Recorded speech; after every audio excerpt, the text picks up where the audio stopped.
บายดีข้าพเจ้าชื่อสวยสมหวังแก้วมณีทองมาจากองค์กร Border Love เนาะซึ่งองค์กรของพวกเราเป็นองค์กรที่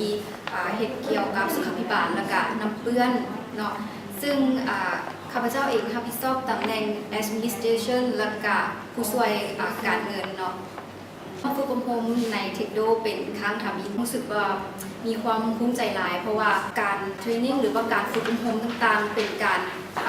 สอดคล้องกับในสิ่งที่เฮาใช้ในเวียกงานตัวจริงของเฮาหลายเนาะซึ่งจะนำสิ่งที่ฝึกอบรมและก็สิ่งที่ได้ในการฝึกอบรมนี้ไปนำใช้ในเวียกตัวจริงอย่างเช่นว่าเป็นการเก็บค่าเงินสดบ่หรือว่าจะเป็นการลงบัญชีอย่างต่างๆซึ่งมีการแนะนำละเอียดและก็ชัดเจนเพิ่มขึ้นหลายสำหรับการมาฝึกอบรมในเทคโดนี่มีความภูมิใจหลายเพราะว่าได้มีหมู่เพื่อนและก็มิตรภาพที่ดีและก็ได้ฝึกอบรมกับครูอาจารย์ที่มีความเชี่ยวชาญและก็ชำนาญหลายสำหรับ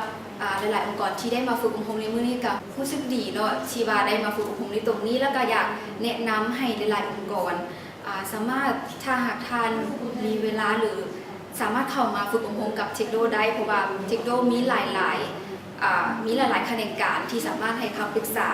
และข้อแนะนำที่ท่านต้องการและตอบโจทย์ความต้องการของท่านได้ขอบใจ